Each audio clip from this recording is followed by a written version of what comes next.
So hello guys, welcome back to India's best YouTube channel for IT JEE Chemistry Advanced. And today here I am with lecture number 6 of our complete inorganic for JEE Advanced. And today we'll be discussing the very important topic of this chapter, periodic properties, that is ionization energy. तो I hope आप पिछले जो भी lectures हैं 5 lectures हमने करे हुए उसके प्रॉपर नोट्स बना रहे होंगे। और अभी तक मैं आपको बता दूं, हमने इनऑर्गेनिक केमिस्ट्री के 5 लेक्चर्स किए हैं जिसमें हमने बेसिक इलेक्ट्रॉनिक कॉन्फ़िगरेशन लिखना सीखा है, aufbau principle, Hund's rule, Pauli's exclusion principle, quantum numbers ये पढ़ा है। फिर हमने पीरियोडिक टेबल के बारे में पढ़ा है, पीरियोडिक टेबल को क्लासिफाई किया है ग्रुप्स वगैरह में, और देन ब्लॉक्स वगैरह में इलेक्ट्रॉनिक कॉन्फ़िगरेशन के एक्सेप्शंस वगैरह जो हैं वो देखे हैं। उसके बाद हमने शील्डिंग इफेक्ट पढ़ा, और शील्डिंग इफेक्ट के बाद हमने एटॉमिक साइज पढ़ा लेक्चर नंबर 5 में। और आज हम पढ़ने जा रहे हैं आयोनाइजेशन एनर्जी। तो एक बात और मैं बताना चाहूँगा कि आपको कंप्लीट फिजिकल केमिस्ट्री और कंप्लीट ऑर्गेनिक केमिस्ट्री ये पोर्शन पूरा अगर आप करना चाहते हैं रियल एडवांस लेवल के साथ, तो आप KMIIT ऐप इंस्टॉल कर सकते हैं, जो कि आपको उसका लिंक अभी डिस्क्रिप्शन में मिल जाएगा। तो complete organic chemistry plus complete physical chemistry, और हमारी IOC जो है वो भी चल रही है, जो कि 15 सितंबर तक हम केमिकल बॉन्डिंग बेसिक्स ये पोर्शन तक हम ख़त्म करने का हमारा टारगेट है, और हम बिल्कुल वेल ऑन ट्रैक इसमें चल रहे हैं। 15 सितंबर तक ही हमने कोशिश करनी है कि हमारी जो ऑर्गेनिक केमिस्ट्री है ये भी फिनिश होगी, और इसके बाद ये जो IOC है इसकी लाइव क्लासेस स्टार्ट हो जाएंगी हमारे ऐप पर ही। लाइव क्लासेस ऐप पर फर्दर जो चैप्टर्स हैं पूरी कंप्लीट इनऑर्गेनिक केमिस्ट्री वो हमने करना है। तो एकदम बेसिक से सब चीज़ों को कराया जा रहा है बेटा, ठीक है, और एडवांस प्लस लेवल पे कराया जा रहा है। तो अगर आपको परेशानी हो रही है सब्जेक्ट में, आप बिल्कुल हमारे साथ आएँ, आपको एक अच्छा एक्सपीरियंस ही होगा, इस बात की गारंटी है, ठीक है, अगर आप सिंसियर बच्चे हैं तो। चलो ठीक है। और एक बात बता दूं, बच्चों को ये भी डाउट आता है तो इसलिए मैं हर लेक्चर में ये बता देता हूँ शुरू के 2 मिनट, कि आप ऐप को एक्सेस कर सकते हैं वेब में भी। आप बस इस वेबसाइट पर जाएं और इसमें जाकर आप ORG कोड यूज़ करें, KNJTG, this is the ORG code, और इसके बाद आप वेब वर्जन में भी यूज़ कर सकते हैं ऐप को, ठीक है। तो चलो यार शुरू करते हैं आज का लेक्चर, बहुत ही मज़ेदार, आयोनाइजेशन एनर्जी, ठीक है। सब कुछ पढ़ लेंगे आज के लेक्चर में ही, कोशिश करेंगे आयोनाइजेशन एनर्जी जितना भी पोर्शन इसमें पढ़ने योग्य है आज के लेक्चर में ही ख़त्म करना है, ठीक है। भले 1 घंटे से थोड़ा ज़्यादा भी हो जाए, कोई बात नहीं, चलेगा। सबसे पहले तो बेटा डेफिनेशन लिखना है कि आयोनाइजेशन एनर्जी है क्या। Let us start with the definition. तो डेफिनेशन में डिक्टेट कर रहा हूँ, आप लिख लीजिए। It is the energy required to remove an electron from isolated gaseous atom in ground state. You have to remove the most loosely bounded electron, okay. You have to remove the most loosely bounded electron from an isolated gaseous atom. Sir why gaseous atom define ही इस तरह से किया गया है, ठीक है। इसकी और अच्छे से फीलिंग आपको थर्मोकेमिस्ट्री में आती है कि क्यों ऐसा डिफाइन कर रहे हैं, ये वहाँ पर आपको फीलिंग आती है, बट अभी आप बस ये मान के चलिए कि गैशियस एटम के लिए ही डिफाइंड है। तो जब आप आयोनाइजेशन एनर्जी का एक्सप्रेशन लिखोगे तो कुछ ऐसा मतलब है, ए गैशियस एटम, इससे इलेक्ट्रॉन हमने निकाला, तो ये एक यूनिपॉजिटिव गैशियस कैटायन में कन्वर्ट हो गया है। Now it has been converted to, this gaseous atom has been converted to unipositive gaseous cation, ठीक है, यूनिपॉजिटिव गैशियस कैटायन में ये कन्वर्ट हो गया है। अब ऑब्वियसली ये जो प्रोसेस है ये एक एंडोथर्मिक प्रोसेस है, एनर्जी लगेगी इसमें, देखकर ही समझ में आ रहा है this is an endothermic process. तो डेल्टा एच आई ई जो होता है आयोनाइजेशन एनर्जी, उसको डेल्टा एच आई ई भी कहते हैं, ऐसा रिप्रेजेंट ऐसा कर देते हैं। So this is obviously positive, ये हमेशा पॉजिटिव होगा। ये कुछ बेसिक सी बात हुई, ये हमने समझा, इलेक्ट्रॉन हमने निकालना है और ये पॉजिटिव वैल्यू ही लेकर चलेगा। बहुत अच्छा टॉपिक है यार, ध्यान से देखना। और इस लेक्चर के बाद आयनाइजेशन एनर्जी से आया हुआ कोई भी क्वेश्चन हो, आप बहुत आराम से बना के उठेंगे। इवन जेई एडवांस में आयनाइजेशन एनर्जी से डायरेक्ट क्वेश्चंस आए हुए हैं। आप 2019 का पेपर देखिएगा, हाँ बहुत सस्ता क्वेश्चन था बट आया तो हुआ है, तो आप इसको छोड़ नहीं सकते। मेंस वेंस में तो खैर बहुत ही क्वेश्चन दिखते हैं, हर पेपर में एक आध दिख जाता है कहीं ना कहीं से, ठीक है। तो इसको मेजर किस में करते हैं, तो लिखो it is measured in electron volt पर एटम या फिर किलो जूल पर मोल। तो दो तरीके से मेजर होता है, it is measured in electron volt पर एटम या फिर किलो जूल पर मोल, दो यूनिट्स हैं इसके। अब बात आती है कि ये आयनाइजेशन एनर्जी, ठीक है सर आपने बता तो दिया कि क्या होता है, कौन कौन से फैक्टर्स पे डिपेंड करता है, उस पर चर्चा करना अभी बनता है। कौन कौन से फैक्टर्स पर डिपेंड करता है ये, तो मैं आपको बहुत ही कायदे से बताता हूँ फैक्टर्स इसके। सो लिखे फैक्टर्स अफेक्टिंग, उसके बाद मेन खेल बेटा इसमें डेटा का है। Factors affecting ionisation energy. तो पहला फैक्टर देखो क्या है, पहला फैक्टर है साइज। बहुत आराम से फील भी हो जाता है, ये उसमें कोई बहुत समस्या नहीं होती। पहला फैक्टर साइज है, साइज अगर बड़ा है तो इलेक्ट्रॉन को निकालना आसान है। साइज बड़ा है तो इलेक्ट्रॉन को निकालना आसान है। कैसे आसान है, न्यूक्लियस से दूर है इलेक्ट्रॉन, न्यूक्लियस से दूर है तो न्यूक्लियस का जो इफेक्टिव फोर्स उस पर लग रहा है वो थोड़ा कम लगेगा, और इस वजह से इलेक्ट्रॉन निकालना आसान है। और जब भी इलेक्ट्रॉन निकालना आसान बोल रहा हूं मैं, इसका मतलब आयोनाइजेशन एनर्जी की वैल्यू लो है, ठीक है। तो पहले लिखो लार्ज साइज एटम्स, अगर साइज बड़ा है तो आयोनाइजेशन एनर्जी कम है। पहली बात ये हो गई। देखो कभी कभी साइज के साथ साथ इफेक्टिव न्यूक्लियर चार्ज वाला फैक्टर भी मैटर करता है। तो इफेक्टिव न्यूक्लियर चार्ज वाला फैक्टर ये जनरली डी ब्लॉक एलिमेंट्स में ये आपको ज़्यादा वर्क करते हुए दिखेगा। डी ब्लॉक एलिमेंट्स में ये फैक्टर आपको ज़्यादा वर्क करते हुए दिखेगा। अभी एग्जांपल्स के साथ समझाऊंगा तब अच्छे से समझ आएगा, ठीक है। पहले फैक्टर्स लिख लो। जेड इफेक्टिव बढ़ने से भी, जेड इफेक्टिव कभी कभी ऐसा होता है कि साइज बड़ी है बट फिर भी आयोनाइजेशन एनर्जी लो आ रहा है, सॉरी आयनाइजेशन एनर्जी हाई आ रहा है। साइज बड़ी है फिर भी आयनाइजेशन एनर्जी हाई आ रहा है, ऐसा देखने को मिलता है डी ब्लॉक एलिमेंट्स में। तो एक और फैक्टर है, जब हम आयोनाइजेशन एनर्जी लिखेंगे तो एक और फैक्टर है जिस पे हमको बात करनी होगी, वो फैक्टर है जेड इफेक्टिव।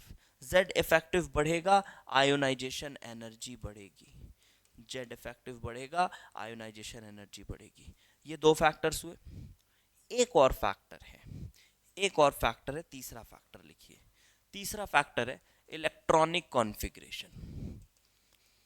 इलेक्ट्रॉनिक कॉन्फ़िगरेशन कि अगर आपका स्टेबल इलेक्ट्रॉनिक कॉन्फ़िगरेशन है तो उसमें से इलेक्ट्रॉन निकालना एक टफ जॉब होगा। तो लिखो it is difficult, it is difficult to take out electron, take out electron from stable electronic configurations, stable electronic configurations।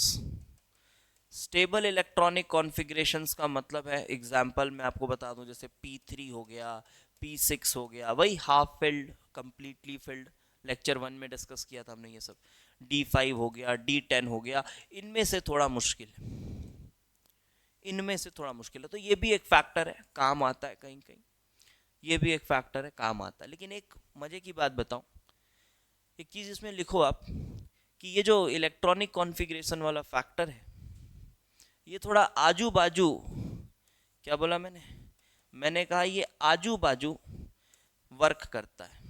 ये क्या मतलब हुआ सर, नहीं समझ आया। देखो अभी समझ आएगा जब डेटा देंगे। आजू बाजू वर्क करता है, पहले बस पॉइंट लिखो फिर इस पे आऊंगा मैं। बस आजू बाजू ही वर्क करेगा ये फैक्टर। बहुत आगे चले जाओगे तो फिर साइज वाला फैक्टर डोमिनेंट हो जाता है, फिर इलेक्ट्रॉनिक कॉन्फ़िगरेशन वाला फैक्टर नहीं आता। कुल मिला के ये जो 3 पॉइंट्स हैं, अगर आपको ये 3 पॉइंट्स आते हैं और आपको ऐसा लग रहा है कि मैं इन 3 पॉइंट्स की मदद से आयोनाइजेशन एनर्जी के क्वेश्चंस बना लूँगा, तो आप बहुत बड़ी गलत फहमी में हो। ठीक है, नहीं बनेगा कुछ। आपको पर्टिकुलर हर केस को ढंग से पढ़ना पड़ेगा।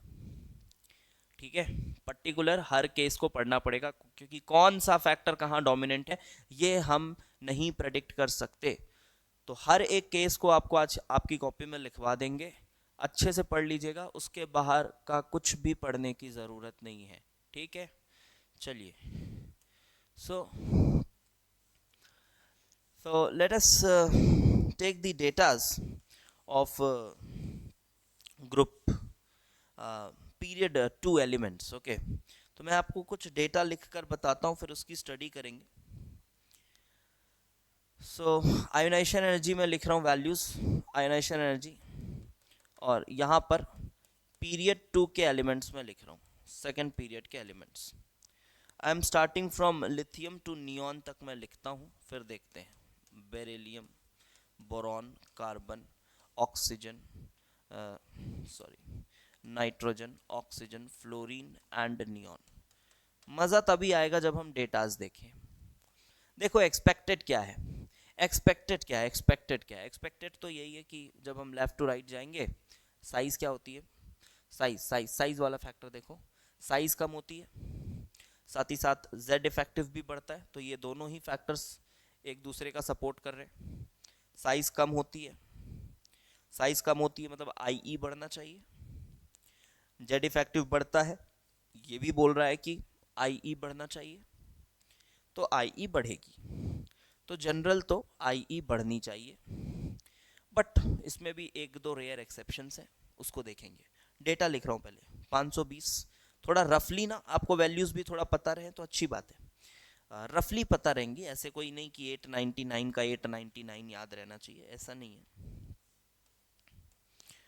ये सभी डेटास किलो जूल पर मोल में रिपोर्ट किए गए हैं, किलो जूल पर मोल में रिपोर्ट किए गए हैं ये datas. 801, 1086, 1086, 1402, then it is 1314, 1314 for oxygen. For fluorine it is 1681, 1681, and then for neon it is 2080, for neon it is 2080।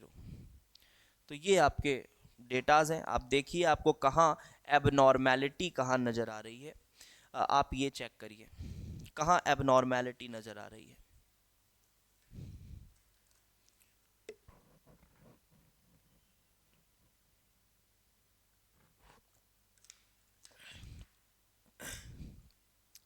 तो बिल्कुल आपको एबनॉर्मेलिटी नज़र आ रही होगी, यहाँ पर ये नज़र आई और यहाँ पर। बस अब ध्यान से देखना है इसको, ठीक है। इन दो केसेस को बड़े ध्यान से देखिएगा और लिखिएगा कॉपी में। ये बढ़ना चाहिए था, बढ़ा है, बट फिर ये और बढ़ना चाहिए था, लेकिन ये बढ़ा नहीं है, ये तो कम हुआ है। इसका मतलब जब बेरिलियम और बोरॉन की बात कर रहे हैं हम, तो बेरिलियम की आयोनाइजेशन एनर्जी कम होनी चाहिए थी, बट ज़्यादा हुई है।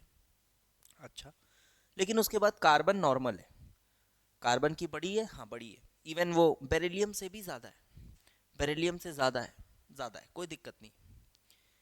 तो यहाँ पर क्या हो रहा है बेटा, सुनिएगा, यहाँ पर ये वाला फैक्टर काम करता है, इलेक्ट्रॉनिक कॉन्फ़िगरेशन वाला फैक्टर यहाँ पर काम करता है। हो ऐसा रहा है कि बेरिलियम की जब आप कॉन्फ़िगरेशन लिखेंगे तो आप पाएंगे it is 1s2 2s2, 2s2 configuration है इसकी, and 2s2 is completely filled s orbital, which is also kind of stable. It is completely filled s orbital, which is also kind of stable. और ये जो है this is 2s2 2p1, 2s2 2p1। तो मैं मानता हूं कि size boron की छोटी है। सुनिएगा मेरी बात, साइज बोरॉन की छोटी है, तो साइज के हिसाब से इसकी आयोनाइजेशन एनर्जी ज्यादा आनी चाहिए थी। बट इलेक्ट्रॉनिक कॉन्फ़िगरेशन किसका अच्छा है? इलेक्ट्रॉनिक कॉन्फ़िगरेशन बेरिलियम का अच्छा है। और अगर आप कार्बन को देखें और फिर कार्बन की इलेक्ट्रॉनिक कॉन्फ़िगरेशन देखें तो आपको लगेगा 2s2 2p2। तो फिर आपको लगेगा सर बेरिलियम की इलेक्ट्रॉनिक कॉन्फ़िगरेशन तो कार्बन से भी बढ़िया है। आएगा ना ये डाउट, बेरिलियम की कॉन्फ़िगरेशन तो कार्बन से भी बढ़िया है, और अगर ये कार्बन से भी बढ़िया है तब तो फिर बेरिलियम कार्बन से भी ज़्यादा होना चाहिए, क्योंकि इलेक्ट्रॉनिक कॉन्फ़िगरेशन वाला फैक्टर काम कर रहा है। इसीलिए मैंने ये लिखवाया, क्या लिखवाया कि जो आपका आयोनाइज, ये जो इलेक्ट्रॉनिक कॉन्फ़िगरेशन वाला फैक्टर होता है, ये कहाँ प्ले करता है अपना रोल? आजू बाजू, बस इतनी साइज तक हम इलेक्ट्रॉनिक कॉन्फ़िगरेशन वाले फैक्टर को डोमिनेंट मान सकते हैं। लेकिन फिर यहां से यहां गए, देखो साइज छोटा हुआ है, यहां से यहां गए तो साइज और छोटा हो गया। ऐसे सोचो, यहां से यहां गए तो साइज और छोटा हो गया है, तो क्या हुआ होगा कि इसमें और इसमें साइज का इतना डिफरेंस आ गया है कि साइज वाला फैक्टर डोमिनेंट होता है। इसलिए मेरी बात ध्यान रखना, इलेक्ट्रॉनिक कॉन्फ़िगरेशन फैक्टर आजू बाजू वर्क करेगा बस, और आगे चले जाओगे तो साइज वाला फैक्टर अपना रोल दिखाने लगेगा। अब आ जाओ नाइट्रोजन ऑक्सीजन के केस में, हो ये भी बड़ा इंपॉर्टेंट केस है। सो नाइट्रोजन में क्यों एक हायर IE वैल्यू नजर आ रही है? इसके पीछे का रीजन कुछ और नहीं, इसकी half filled stable P3 configuration ही है। So 2p3 configuration, then oxygen is 2p4 configuration, and now look at fluorine, fluorine is 2p5। ये बहुत मेजर गलती है, बच्चे करते हैं, करते हैं ये बच्चे, अच्छे अच्छे बच्चे ये गलती करते हैं। आप मेरे स्टूडेंट्स हैं, आप ना करें, ठीक है? क्या ना करें? जब ना इलेक्ट्रॉनिक कॉन्फ़िगरेशन लिख कर आता है कभी कभी और पूछता है कि किसकी आयोनाइजेशन एनर्जी ज़्यादा है, ऐसा क्वेश्चन आता है जनरली, ऐसा लिखा रहेगा 2s2 2p3 और फिर 2s2 2p5। तो हड़बड़ी में ना क्या करते हैं बच्चे, उनको P3 के साथ काफ़ी ऑब्सेशन है कि अरे यार P3 कितना सुंदर होता है, सिमेट्रिकल होता है, कितनी बार सर ने पढ़ाया कि ये तो हाईली स्टेबल कॉन्फ़िगरेशन होता है। तो ना वो बच्चे इसी को ज़्यादा आयोनाइजेशन एनर्जी मार्क करके आ जाते हैं ऐसे, विच इज़ रॉन्ग, ठीक है? हाँ मानता हूँ वो अच्छा है, बट फ्लोरीन से अच्छा नहीं होगा, क्योंकि इलेक्ट्रॉनिक कॉन्फ़िगरेशन फैक्टर आजू बाजू वर्क करता है। आप और आगे चले जाओगे तो फिर आपका साइज वाला फैक्टर डोमिनेंट होगा। डेटा बता रहा है, आप देख सकते हैं, डेटा से, डेटा ही सब कुछ है। और नियॉन तो खैर चलो ठीक है, साइज भी कम हो जाती है काफ़ी, और कॉन्फ़िगरेशन तो खैर अलग ही लेवल पे बात कर रहा होता है, हाईली स्टेबल कॉन्फ़िगरेशन है, तो वो नियॉन आपको बढ़ती हुई वैल्यू दिख रही है उसकी, ठीक है? अब तो क्या ऑर्डर आया इसका? तो इसका ऑर्डर आया, फाइनली लिख देते हैं इसका ऑर्डर। लिथियम, फिर बेरिलियम आना चाहिए था, बट आया कौन? बोरॉन, और फिर बेरिलियम, फिर कार्बन, फिर नाइट्रोजन आना चाहिए था, आया ऑक्सीजन, फिर नाइट्रोजन, फिर फ्लोरीन और फिर नियॉन। ये कुछ ऐसा आया। सेम चीज फॉलो होती है सेम रीजन के साथ पीरियड नंबर 3 में। पीरियड नंबर 3 में भी सेम चीज ऑब्जर्व होती है, वहां भी कुछ ऐसा ही चलेगा, और उसके नीचे भी ऐसा ही चलेगा। मैं लिख दे रहा हूं, सोडियम एल्यूमिनियम मैग्नीशियम, ऐसा होता है, सोडियम एल्यूमिनियम मैग्नीशियम। देखो मैग्नीशियम का एल्यूमिनियम से ज़्यादा है, सेम वही बात है, रीज़न वही है। Silicon sulphur, silicon sulphur, then nitrogen के नीचे phosphorus chlorine argon, phosphorus chlorine argon, ये कुछ ऐसा है। इवन पीरियड नंबर 4 में भी ऐसा ही चलता है ट्रेंड, पीरियड 4 में भी ऐसा ही चलता है ट्रेंड। सो पीरियड नंबर 4 में we have potassium, then gallium, and then beryllium, magnesium, calcium, then cellurium and oxygen, not cellurium, carbon, silicon, germanium, then oxygen, sulfur, cellurium, nitrogen, phosphorus, arsenic, bromine, and then you have the noble gas krypton. Krypton यहाँ भी ऐसे ही चलता है, krypton. कुछ गड़बड़ तो नहीं लिखा है मैंने ना? नाइट्रोजन, फॉस्फोरस, आर्सेनिक, फ्लोरीन, ठीक ठीक ठीक ठीक ठीक ठीक ठीक है। तो ये समझ गए आप, ये तीन कैसे हो गए, थोड़े एक्सेप्शनल। कहाँ एक्सेप्शंस दिख रहे हैं आपको? ये वाले पोर्शन में, यहाँ भी, यहाँ पर, यहाँ भी, यहाँ एक्सेप्शन, यहाँ भी इधर एक्सेप्शन। ऑक्सीजन, नाइट्रोजन यहाँ भी, सल्फर, ये सेल्यूरियम, आर्सेनिक यहाँ भी, तो ये एक्सेप्शनल हो गए। लेकिन फिर इसके जब नीचे आ जाओगे आप, तो वहाँ रेगुलर ट्रेंड देखने को मिलता है, वहाँ रेगुलर ट्रेंड देखने को मिलता है। वहाँ फिर इलेक्ट्रॉनिक कॉन्फ़िगरेशन वाला फैक्टर उतना मैटर नहीं करता, साइज़ काफ़ी बड़ी हो गई होती है, ऐसा मानना पड़ेगा आपको। साइज़ काफ़ी बड़ी हो गई होती है और उसके बाद फिर वो साइज़ वाला फैक्टर ही रोल प्ले कर रहा होता है। तो period number 5 and then period number 6 follows regular order, मतलब left to right there is smooth increase in ionisation energy value. लिख लो, देयर इज स्मूथ इंक्रीज, मतलब वो रुबीडियम वाला सीरीज और सीजियम वाला सीरीज, ठीक है, smooth increase in I value. तो यहां पर electronic configuration factor has no role to play.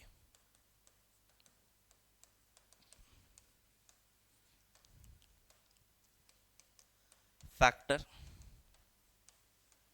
has no role to play। ये हो गया,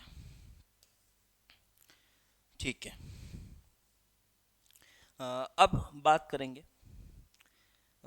अब हम बात करते हैं आगे, ग्रुप की बात करते हैं। चलिए, पीरियड में हो गया, इतनी चीज़ें हैं पीरियड में जो हमने देखी, थोड़ी एक्सेप्शनल है। ग्रुप में बात करते हैं। ग्रुप में क्या बात होगी, देखिए।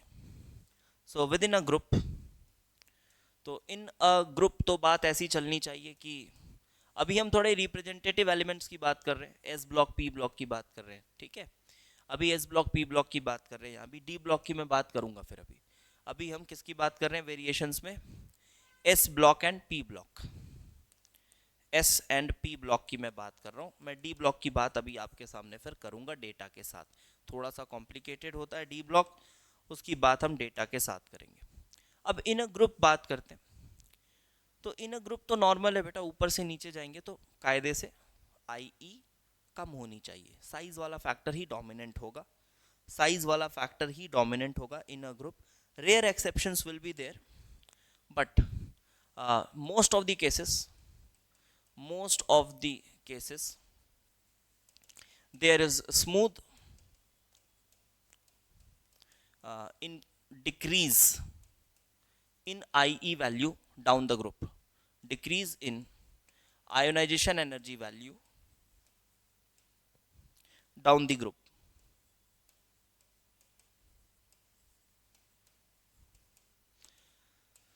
Size increase factor is dominant। अब आप बोलोगे कि नहीं सर जेड इफेक्टिव भी तो बढ़ता है। अरे भाई, तो बढ़ता है तो क्या करें? तो मैं बोलूंगा साइज भी तो बढ़ता है। तो फिर ये तो डिबेट, नेवर एंडिंग डिबेट है, चलती रहेगी। आप बोलोगे नहीं सर जेड इफेक्टिव बढ़ रहा है तो फिर आई कम होना चाहिए, मतलब आई बढ़ना चाहिए। मैं बोलूँगा नहीं साइज बढ़ रहा है तो आई कम होना चाहिए।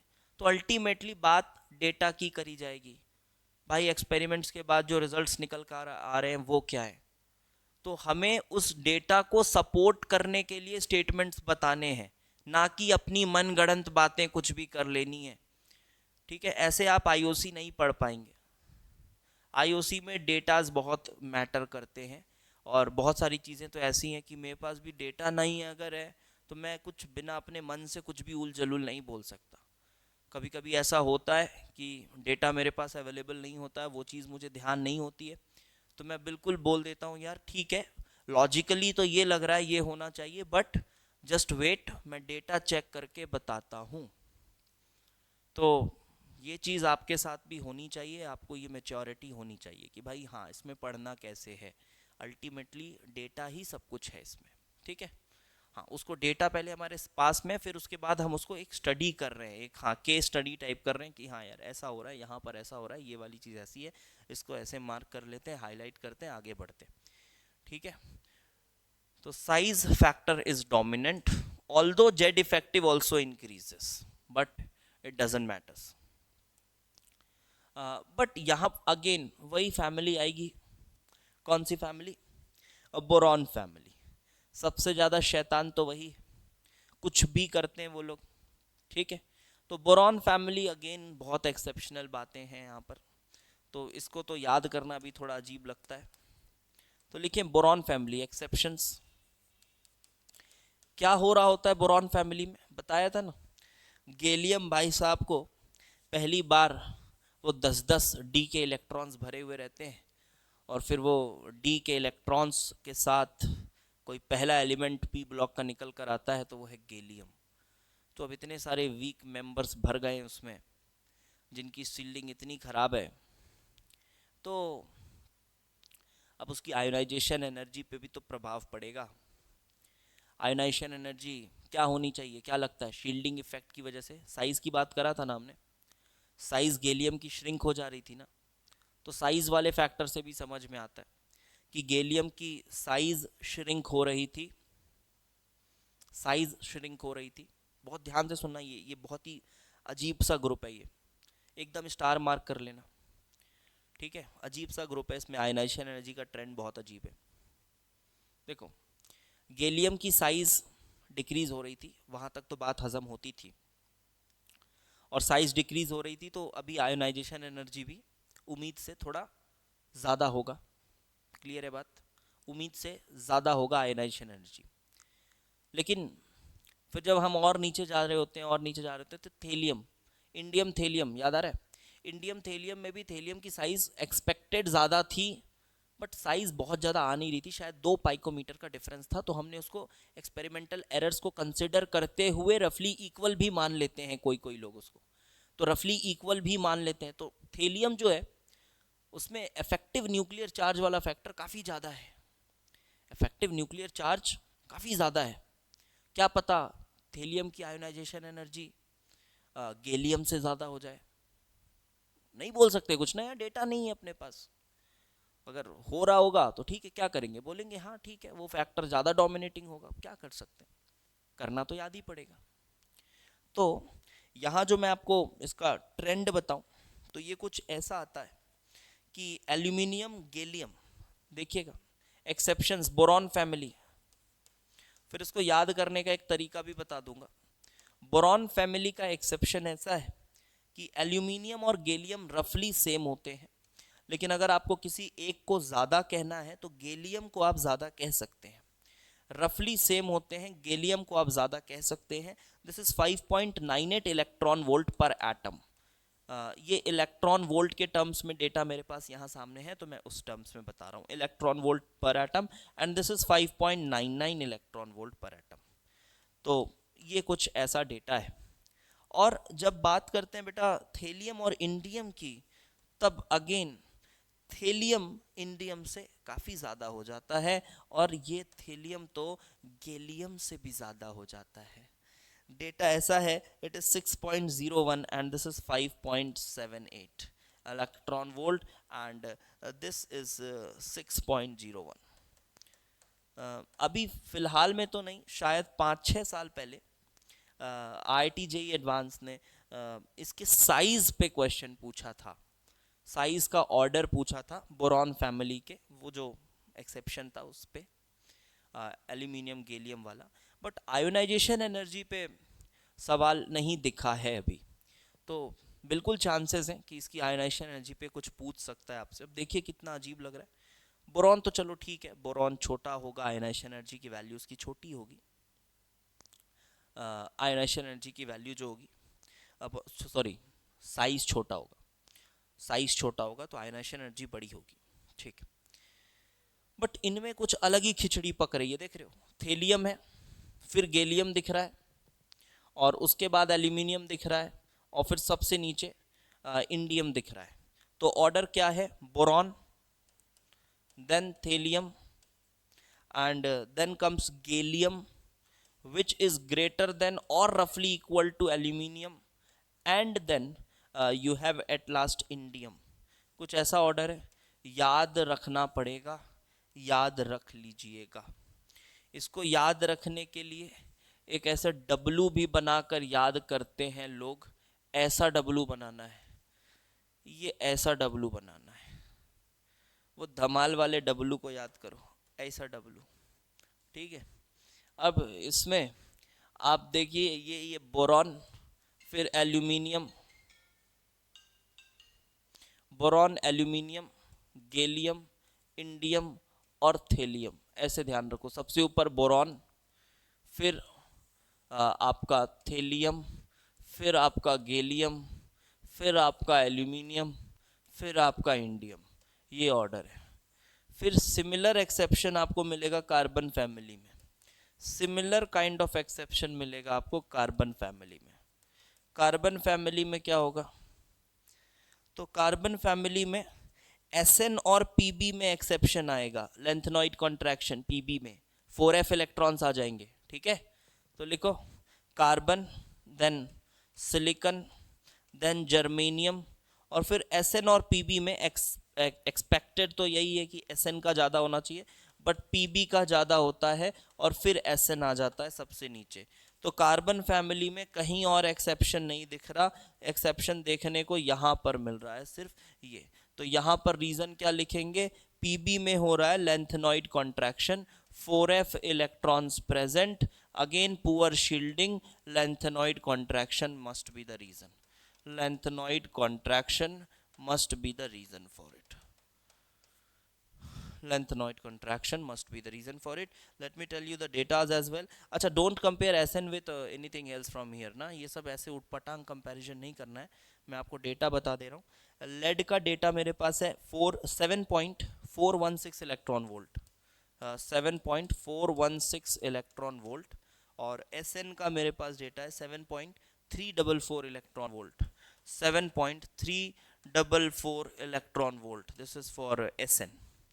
तो Sn और Pb ये डेटा हो गया आपके पास, ठीक है। इतनी बात हो गई, अब आगे बढ़ते हैं। ये हो गया S ब्लॉक P ब्लॉक की बातें, F ब्लॉक की बात करनी नहीं है, और D ब्लॉक की बात हम करेंगे अभी, ठीक है। सो यहाँ तक बढ़िया नोट कर लीजिए, आई होप आपको मज़ा आ रहा होगा, समझ में भी आ रही होंगी चीज़ें। और अब बिल्कुल सिस्टमैटिक तरीके से आगे बढ़ते हैं D ब्लॉक के लिए, इतना नोट कर लो पहले।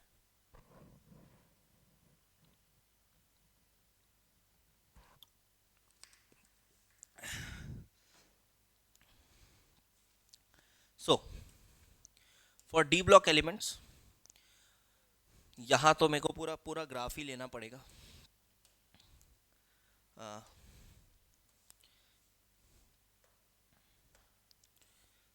चलिए,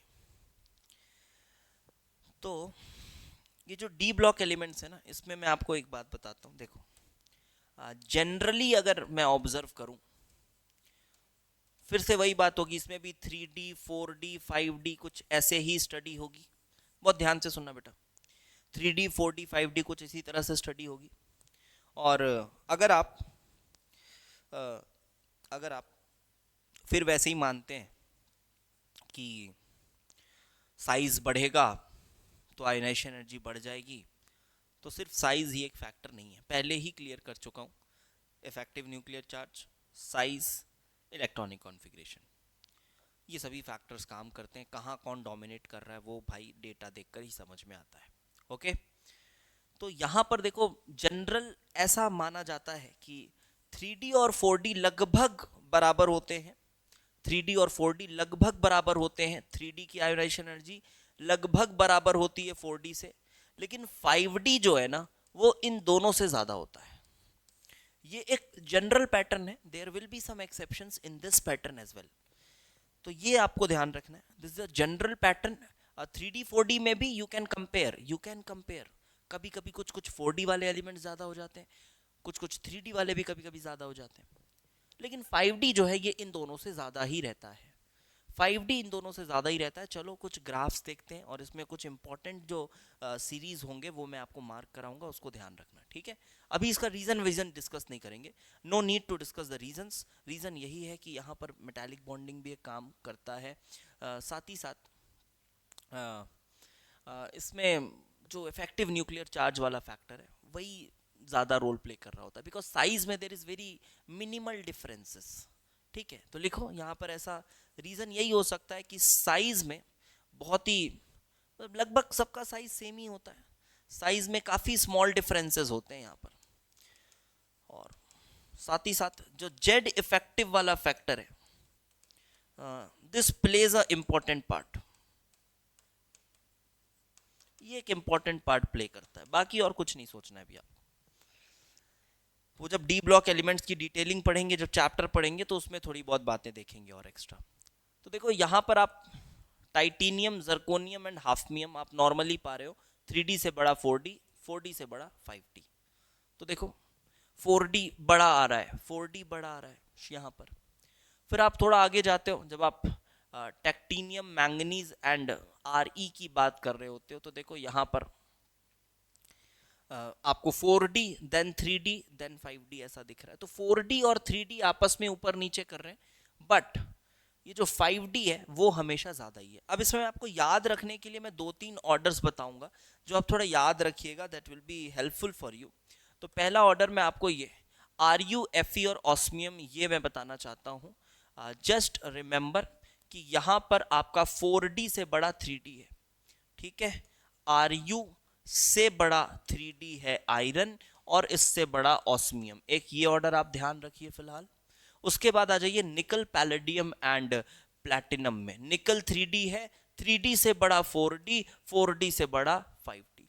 पैलेडियम याद भी होगा आपको कि ये D10 कॉन्फ़िगरेशन हो जाता था, S0 हो जाता था, इस वजह से एक्सेप्शनली ज़्यादा है, लिख लेना। कॉन्फ़िगरेशन याद करो पैलेडियम की, एक्सेप्शन था ना, जनरल ट्रेंड का भी एक्सेप्शन था, ये जनरल इलेक्ट्रॉनिक कॉन्फ़िगरेशन का भी एक्सेप्शन था। इस वजह से ये D10 कॉन्फ़िगरेशन है, इलेक्ट्रॉन निकालने में हालत ख़राब हो जाएगी। इसलिए 3D से ये 3D का, अरे मैं क्या बोलूँ, ये 3D से भी ज़्यादा 4D, 3D से भी ज़्यादा ये 4D का आपको देखने को मिल रहा है। यहाँ पर क्या हो रहा है, 4D, 3D and then 5D, but निकल 3D then 4D palladium and then 5D that is platinum. ये ऑर्डर याद रखना है। और आप आ जाइए silver, copper and gold, this is also an important order. और यहाँ आपको फिर से वही 4D नीचे, then comes copper and then comes Au। तो यहाँ तो ठीक है, थोड़ा समझ में भी आता है। 4D, ये 4D, 3D और 5D वाला पैटर्न ना थोड़ा सा ठीक भी लगता है सुन के, ठीक है ना। देखो यहाँ भी वही चल रहा है ना, 4D then 3D and then 5D, ये पैटर्न ठीक भी लग रहा है, क्योंकि 4D 3D में कोई बहुत F इलेक्ट्रॉन्स तो आए हुए हैं नहीं, कोई बहुत F इलेक्ट्रॉन्स तो नहीं आए हुए हैं, समझ रहे हो बात को, समझना। इसमें कोई F इलेक्ट्रॉन्स आए नहीं है, और F इलेक्ट्रॉन्स ना आने की वजह से तो साइज वाले फैक्टर से ज़्यादातर डिसाइड हो रहा है। हाँ, कुछ रेयर एक्सेप्शंस देखने को मिल रहे हैं, कुछ रेयर एक्सेप्शंस देखने को मिल रहे हैं इधर वाले पोर्शन में, और फिर इधर वाले पोर्शन में कुछ रेयर एक्सेप्शंस देखने को मिल रहे हैं। फिलहाल आप ये ध्यान रखें बस, ये 3, ये। और एक बात आपको बताऊं, जो लेंथनम वाली सीरीज है ना, इनके शुरू में जो रहती है, या स्कैनेडियम, लेंथनम, ये जो है ये हमेशा दुनिया से परे हैं, इनको फर्क नहीं पड़ता ये लेंथनॉइड कॉन्ट्रैक्शन वगैरह वगैरह। तो वो एक जनरल ऑर्डर दिखाएंगे, 3D से छोटा 4D से छोटा 5D, लिख लेना इस बात को। Exception to this trend is size की बात नहीं हो रही है ना भाई, स्कैनेडियम, और डेटा भी बता देता हूं आपको, 6.54 electron volt.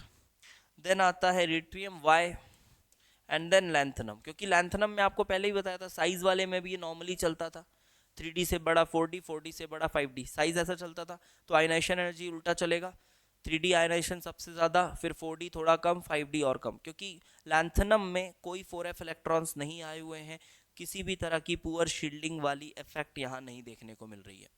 6.54, 6.38, 6.38 electron volt and 5.57, 5.57 electron volt. बाकी आपको इस डेटा में बहुत ज़्यादा दिमाग नहीं लगाना है, ठीक है, बहुत ज़्यादा दिमाग नहीं लगाना है। अगर हम इसको थोड़ा सा ऐसा समराइज भी करने की कोशिश करें तो देखो, जनरली शुरू वाले पोर्शंस को छोड़ दो, इधर शुरू वाले पोर्शंस को छोड़ दो, तो यहाँ ये जो बीच में आप आ चुके हो, तो बीच में आपको 3D वाले ही ज़्यादा दिख रहे हैं। देखो 3D वाले ज़्यादा दिख रहे हैं, लेकिन फिर पैलेडियम की बात करो, याद हो सकता है, बहुत आराम से याद हो जाएगा। पैलेडियम तो अलग से याद रहेगा आपको, पैलेडियम D10 है, ठीक है। और फिर सिल्वर कॉपर में भी आपको कौन ज़्यादा दिख रहा है ऊपर? 3D वाले ही। तो जनरली 3D वाले ही ज़्यादा है, 3D वाले ही 3D वाले ही ऊपर है। देखो 3D वाले ऊपर है, बट पैलेडियम का केस अलग है। और ये शुरू में, ये शुरुआत में थोड़े 4D वाले एलिमेंट्स आपको ऊपर दिख रहे हैं, ऐसे आप याद रख सकते हैं। So this is for D block elements, important ionization energy के ट्रेंड्स थे। So now we will be discussing one more topic related to it, that is successive ionization energies. Okay, so write down successive ionization energy.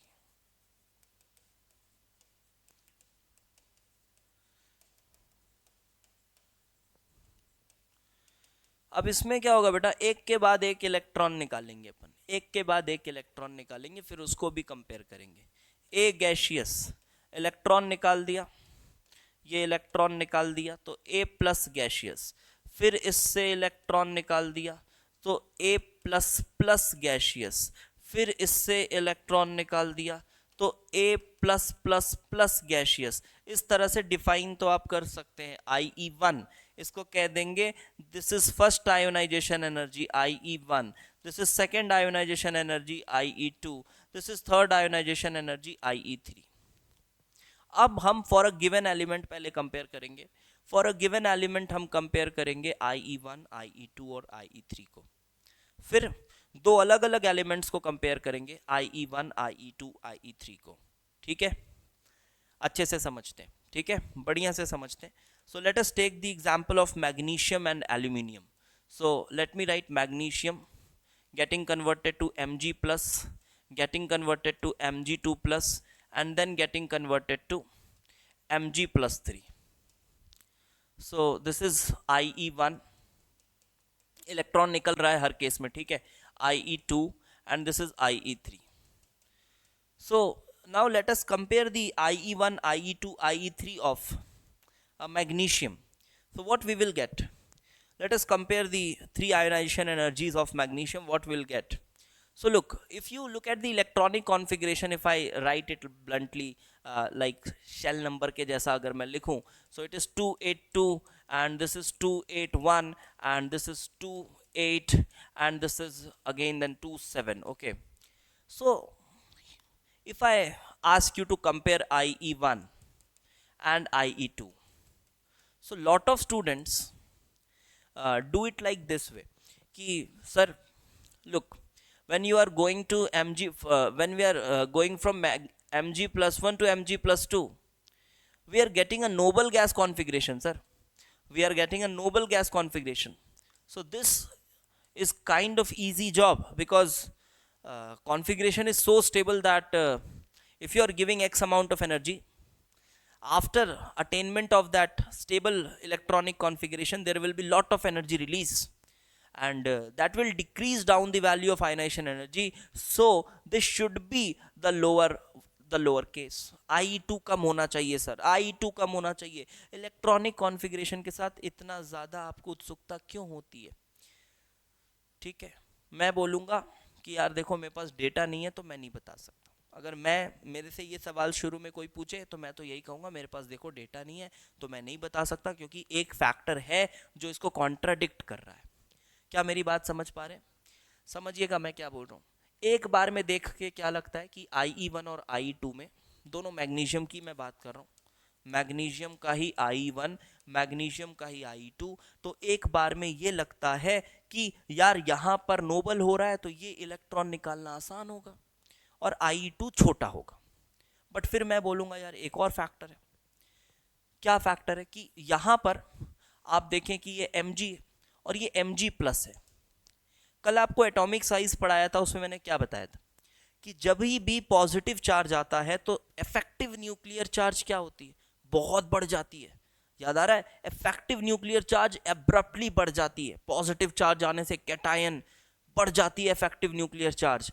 तो यार बोला जाए तो फिर effective nuclear charge तो बढ़ गई है, तो क्या इफेक्टिव न्यूक्लियर चार्ज वाला फैक्टर अगर डोमिनेंट है तब तो ये इलेक्ट्रॉन निकालना मुश्किल है, तब तो ये इलेक्ट्रॉन निकालना मुश्किल है। और अगर आयोनाइज, अगर नॉर्मल इलेक्ट्रॉनिक कॉन्फ़िगरेशन वाला फैक्टर है तो आपकी बात को भी गलत नहीं बोलूंगा मैं, बिना डेटा के मैं गलत नहीं बोलूंगा, मैं बोल सकता हूँ हाँ यार हो सकता है आपकी ये बात ठीक हो। बट अगेन जो फाइनली डेटा है, डेटा ये कहता है कि IE2 बड़ा है, IE2 बड़ा है और IE3 तो बहुत बड़ा है, IE3 तो बहुत बड़ा है। तो यहां पर इस बात को लिखिए, for a element, for a given element IE1 से हमेशा IE2 बड़ा होगा, से हमेशा IE3 बड़ा होगा। दिस इज ऑलवेज ट्रू, क्योंकि जो इफेक्टिव न्यूक्लियर चार्ज वाला फैक्टर है वो हमेशा डोमिनेंट होता है। दिस इज ऑलवेज ट्रू, लिख लो, बिल्कुल कोई एक्सेप्शन नहीं। बहुत रेयर चीज ऐसी मिलती है ना बिना एक्सेप्शन के, तो लिख लो this is always true. Z effective factor is always more dominant, is always more dominant, that factor is always more dominant। ठीक है सर, मान लिए। तो फिर इसका कुछ फायदा तो हुआ होगा सर, इसका क्या फायदा हुआ, इसका क्या फायदा हुआ? फायदा होगा जब आप दूसरे एलिमेंट के साथ कंपेयर करो तो फायदा दिखेगा आपको, तब वहां पर उस फैक्टर का आपको रोल दिखेगा। दूसरे एलिमेंट को भी जब आप कंपेयर करो ना, सुनना मेरी बात, तो दूसरे एलिमेंट का IE2 और Mg का भी IE2, उन दोनों को कंपेयर करो। अगेन आप इसका IE2 और इसका IE1 कंपेयर करोगे तो फिर कोई सेंस नहीं बनता। अगेन फिर इफेक्टिव न्यूक्लियर चार्ज वाला फैक्टर ही ज़्यादा अच्छा रोल प्ले करेगा। आप एक पॉजिटिवली चार्ज्ड एटम से इलेक्ट्रॉन निकालना और एक न्यूट्रल एटम से इलेक्ट्रॉन निकालना, दोनों में ज़मीन आसमान का फ़र्क है।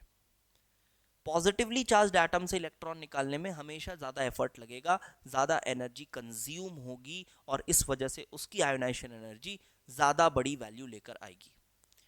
I hope you understand. But when I compare this with aluminium, so let me write aluminium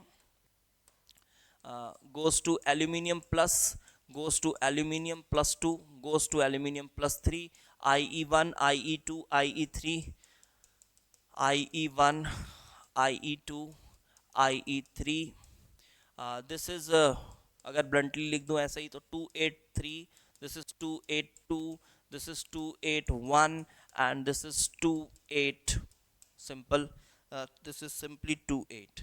so now look, अब आप देखो यहाँ इसके लिए बात करो तो IE1 से बड़ा 2, 2 से बड़ा 3, ये तो रहेगा ही रहेगा, उसमें कोई भी शक नहीं है, वो Z इफेक्टिव वाला फैक्टर ही रोल प्ले करेगा। लेकिन अब यहाँ पर एक इंपॉर्टेंट कंपैरिजन ये देखो, अगर मैं लिखूं IE2 of magnesium and IE2 of aluminium, खुद से सोच लो एक बार, फिर मैं लिखूं IE3 of magnesium and IE3 of aluminium, तो ये जो मैं कंपेयर कर रहा हूं, ये जो मैं कंपेयर कर रहा हूं, ये मैं सही कंपैरिजन कर रहा हूं, बिकॉज मैं दोनों का इफेक्टिव न्यूक्लियर चार्ज लगभग सेम करके ले रहा हूं। ये भी एक यूनी पॉजिटिव एटम से निकाल रहे हो आप, यहाँ भी आप एक डाई पॉजिटिव एटम से निकाल रहे हो, तो ये इफेक्टिव न्यूक्लियर चार्ज वाला फैक्टर आपने नॉर्मलाइज कर दिया दोनों के लिए। और अब आपको क्या चेक करना है, जी हाँ, अब आप इलेक्ट्रॉनिक कॉन्फ़िगरेशन से डिसाइड कर सकते हैं। अब आप इलेक्ट्रॉनिक कॉन्फ़िगरेशन से डिसाइड कर सकते हैं। कैसे? तो ये देखिए ऐसे, Ie2 याद करो, मैग्नीशियम का Ie2 तो नोबल बन रहा था, ये देखिए नोबल बन रहा था इसका Ie2। तो अगर ये नोबल बन रहा है, अगर ये नोबल बन रहा है मैग्नीशियम का Ie2, इसका मतलब ये है कि ये तो छोटी वैल्यू होगी, ये बड़ी वैल्यू होगी। और I3 नोबल के बाद आप इलेक्ट्रॉन निकाल रहे हो, हालत खराब हो जाएगी भाई। नोबल बनने के बाद इलेक्ट्रॉन निकाल रहे हो, और ये तो नोबल बन रहा है, ये नोबल बन रहा है। अरे यार ये बहुत बड़ा होगा, ये बहुत बड़ा होगा उसके कंपैरिजन में, ठीक है। तो ये कुछ इस तरह से आप सक्सेसिव आयोनाइजेशन एनर्जीज को कंपेयर कर सकते हैं। Successive ionization energies D block elements की कंपेयर करने लायक नहीं है, आपको उसके बारे में नहीं पूछा जाएगा, ठीक है, उसके बारे में आपको नहीं पूछा जाएगा। अब इसमें एक बात और मैं ऐड करना चाहता हूँ कि जो सक्सेसिव आयोनाइजेशन एनर्जी वाला जो कॉन्सेप्ट है ना, इस पे वो लोग कभी कभी ऐसे सवाल भी बना लेते हैं कि आपको सक्सेसिव आयोनाइजेशन एनर्जीज की वैल्यू दी हुई होती है, फिर आपसे वो ऐसा पूछ लेते हैं कि बताओ ये कौन सा एलिमेंट है। तो फॉर एग्जांपल मैं अगर आपको डेटा दूं, तो ये देखिए कुछ ऐसा डेटा आपको समझ में आएगा। देखिए इससे मैं आपको कुछ समझाना चाहता हूँ, इसका एक एप्लीकेशन बता देता हूँ। तो इसका एप्लीकेशन ये है कि helps to predict the number of valence electrons. So यहाँ पर लिख सकता हूँ मैं, helps to predict number of valence electron, but we will apply this to only representative elements like S and P block elements के लिए लगाएंगे। helps to predict the number of valence cell electrons, valence cell electrons in any atom।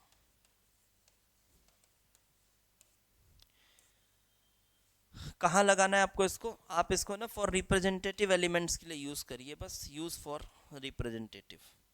मैं तो वो D block को अलग ही मान रहा हूँ अभी फिलहाल, ठीक है। रिप्रेजेंटेटिव एलिमेंट्स,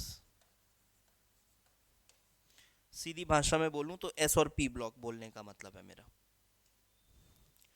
सपोज ये डेटा दिया हुआ है सोडियम के लिए, उसके बाद कुछ डेटाज दिए हुए हैं जर्मेनियम और एल्यूमिनियम के लिए। मैं सभी डेटाज आपके सामने लिख दे रहा हूँ, आप भी अपनी कॉपी में लिख लीजिएगा।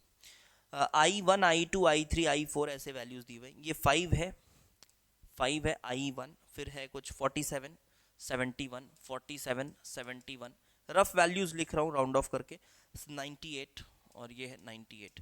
ये बेटा I1 I2 I3 I4 ऐसी वैल्यूज हैं, ठीक है। एंड जर्मेनियम के लिए ये 11 है, देन 26 है, देन 47 है, देन 47 है, देन 77 है, 77 है, एंड देन 392 है। आपको दिख रहा है सडन जंप? देखिए सडन जंप जहाँ पर आ रहा है, ये 5 है, देन 18 है, एंड देन 28 है, एंड देन 119 है। देखिए आप सडन जंप देखिए, ये सभी इलेक्ट्रॉन वोल्ट पर एटम में थोड़ा अप्रोक्सीमेट डेटा है, तो don't take these datas too seriously, ये अप्रोक्सीमेट है, मैंने थोड़ा राउंड ऑफ करके लिखा हुआ है। आपको बस मैं जंप दिखाना चाहता हूँ और उससे इसका एप्लीकेशन बताना चाहता हूँ। देखिए सोडियम में देखिए पहला इलेक्ट्रॉन निकल गया, लेकिन दूसरा इलेक्ट्रॉन काफ़ी कष्ट दे रहा है निकालने में, क्योंकि उसके बाद की वैल्यूज एक ग्रेजुअल इंक्रीज हो रही है, ठीक है, ग्रेजुअल इंक्रीज, लेकिन यहाँ पर आपको जंप दिख रहा है। जहाँ भी जंप दिख रहा है मैं वहाँ पर मार्क कर रहा हूँ ये पिंक कलर से, ये लीजिए ये जंप दिख रहा है। यहाँ पर ग्रेजुअल इंक्रीज है, ग्रेजुअल इंक्रीज है, ग्रेजुअल इंक्रीज है, ग्रेजुअल इंक्रीज नहीं है, ये जंप दिख रहा है, यहाँ पर जंप दिख रहा है। तो ये जंप दिखने का क्या मतलब है? यहाँ पर भी देखो एक ग्रेजुअल इंक्रीज, फिर ये एक 28 से सीधे 120, ये एक जंप दिख रहा है। इसका मतलब इसमें पहला इलेक्ट्रॉन निकाला होगा हमने तो नोबल हो गया होगा, तो यहीं पर ये नोबल हो गया है, पहला इलेक्ट्रॉन निकालने में नोबल हो गया है। इसका मतलब इसमें वैलेंस इलेक्ट्रॉन कितना था? एक वैलेंस इलेक्ट्रॉन था। तो पहला इलेक्ट्रॉन निकालकर नोबल हो गया है, इसका मतलब इसमें वैलेंस इलेक्ट्रॉन कितना था? एक वैलेंस इलेक्ट्रॉन था। अब इधर आओ, इसकी बात करो जर्मेनियम में देखो, और पता ही आपको sodium is 2,8,1, so one valence electron. Then germanium belongs to the carbon family has configuration ns2, NP4, NS2 NP4, sorry, carbon family ना, NS2 NP2, this is the general configuration. So लोग 4 valence electron है, समझ में आ रहा है आपको Nobel होने के लिए. तो पहला निकाला, ठीक है, फिर दूसरा निकाला, ठीक है, और उसके बाद जब आपने ये तीसरा निकाला, फिर तीसरे के बाद सॉरी यहाँ पे कुछ, ये पहला इलेक्ट्रॉन निकाला, फिर ये दूसरा निकाला, फिर ये तीसरा इलेक्ट्रॉन निकाला, फिर चौथा इलेक्ट्रॉन निकाला. ठीक है, I1 I2 I3 I4, 4 electron निकालने के बाद ये देखिए 5वें इलेक्ट्रॉन में जंप दिख रहा है. तो 4 वैलेंस इलेक्ट्रॉन है, ये भी समझ में आ रहा है, डेटा से समझ में आ रहा है. और यहाँ पर भी वही है. तो इस तरह से क्वेश्चंस वो बना के दे देते हैं. एल्यूमिनियम है, आपको पता ही है, ये NS2 NP1 है, 3 वैलेंस इलेक्ट्रॉन है. एक निकाला, 2 निकाला, 3 निकाला, लेकिन चौथा निकालने में एक सडन जंप आ गया. So like this you can check whether the number of valence electrons present in any given atom. ठीक है, तो ये बात आपको समझ में आ गई. एक बात और बताना चाहूँगा इसमें, एक बात और बताना चाहूँगा कि जो आयोनाइजेशन एनर्जी की वैल्यूज हमने लिखी है, ये हमने लिखी है पॉजिटिव, ये हमने लिखी है डेल्टा HIE. ये नोट करके लिख लेना, ये last point. Delta HIE is always positive, always positive for, किसके लिए पॉजिटिव लिखा हमने, न्यूट्रल एटम अगर है तो न्यूट्रल एटम के लिए पॉजिटिव है. उसके बाद बेटा हमने पॉजिटिवली चार्ज एटम के लिए देखा, तो पॉजिटिवली चार्ज एटम के लिए भी पॉजिटिव है. तो positively charge atom, positively charge atom के लिए भी ये पॉजिटिव है. But for negatively charge atom, but for anions, anions के लिए जो आयोनाइजेशन एनर्जी है may have negative values, may have negative values, इसके लिए नेगेटिव वैल्यूज भी हो सकती हैं, रेयर केसेस हैं, नेगेटिव वैल्यूज हो सकती हैं.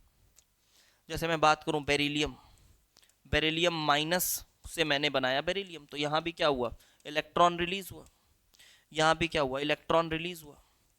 तो इसको मैं क्या बोलूंगा, इसको मैं बोलूंगा delta H ionization energy of beryllium minus gaseous. तो ये वैल्यू, ये और अच्छे से आपको समझ आएगा जब आप इलेक्ट्रॉन गेन एंथैल्पी के बारे में पढ़ेंगे. जब आप इलेक्ट्रॉन गेन एंथैल्पी के बारे में पढ़ेंगे अगले लेक्चर में, तब ये आपको और अच्छे से समझ आएगा. मैं बताऊं, जो बेरिलियम है ये, इसकी इलेक्ट्रॉन गेन एंथैल्पी +66 यूनिट्स होती है. तो जस्ट आप उल्टा करके सोचिए, इलेक्ट्रॉन गेन एंथैल्पी क्या होता है सर, अगले क्लास में पढ़ाएंगे, बट अभी मैं रफली बता देता हूं कि इलेक्ट्रॉन जब गेन कराओ तो क्या एनर्जी एक्सचेंज हो रहा है, इलेक्ट्रॉन गेन कराने में क्या एनर्जी एक्सचेंज हो रहा है.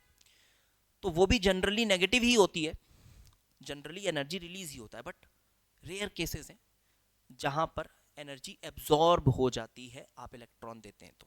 अभी ज़्यादा टेंशन मत लो, अगले क्लास में हम इलेक्ट्रॉन गेन एंथैल्पी ही पढ़ने वाले. लेकिन अभी मैं थोड़ा आयोनाइजेशन एनर्जी फिनिश करते करते ये आपको एक हिंट दे रहा हूँ, फिर इसी से फॉलो अप मैं आयोनाइजेशन एनर्जी के बाद आपको इलेक्ट्रॉन गेन एनर्जी पढ़ाऊंगा. ठीक है, तो अगर आप देखें ये उल्टा रिएक्शन, अगर आप सोचें ना ये उल्टा रिएक्शन, तो ये इलेक्ट्रॉन गेन एनर्जी का रिएक्शन है, इलेक्ट्रॉन गेन एनर्जी का रिएक्शन है. और बेरिलियम की इलेक्ट्रॉन गेन एनर्जी पॉजिटिव होती है, पॉजिटिव होती है +66 यूनिट्स. तो इस उल्टे रिएक्शन की अगर इलेक्ट्रॉन गेन एनर्जी ऐसा +66 है, तो उसी को उल्टा कर देंगे तो ये वैल्यू -66 हो जाएगी. मतलब ये है क्या, ये तो आयोनाइजेशन एनर्जी है, तो ये -66 है. किलो जूल पर मोल में मेजर करके बता रहा हूँ, किलो जूल पर मोल में मेजर करके बता रहा हूँ. तो कुछ ऐसे रेयर केसेस हैं, जैसे नाइट्रोजन के केस में भी ऐसा हो जाता है, N- आयन से N गैसियस अगर आप जाएंगे तो भी ऐसा हो जाता है. ये और अच्छे से समझ आएगा जब हम इलेक्ट्रॉन गेन एनर्जी पढ़ेंगे in the very next lecture.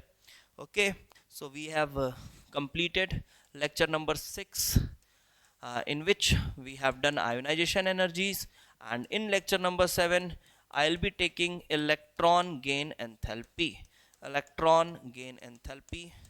फिर से मेरा आपको यही सजेशन रहेगा कि आप कोई भी बैकलॉग क्रिएट ना करें, साथ साथ में चलते रहें और अपनी इनऑर्गेनिक सुपर एडवांस लेवल पे प्रिपेयर करें।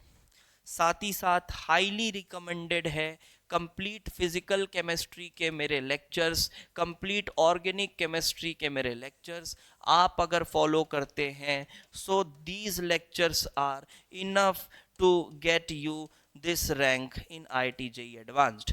AIR 1 लाने के लिए भी ये लेक्चर्स मोर देन इनफ हैं। इस लेक्चर को इस तरह से डिज़ाइन किया गया है, ठीक है। तो आई होप आप बढ़िया से पढ़ाई कर रहे होंगे, लग के पढ़ाई कर रहे होंगे और वीडियोस को शेयर भी कर रहे होंगे। आपको कंटेंट पसंद आता है तो वीडियोस को शेयर करिए, हमारे नंबर्स को भी बढ़ाने में हमारी मदद करिए। I will be very thankful to all of you. Okay, thanks for watching.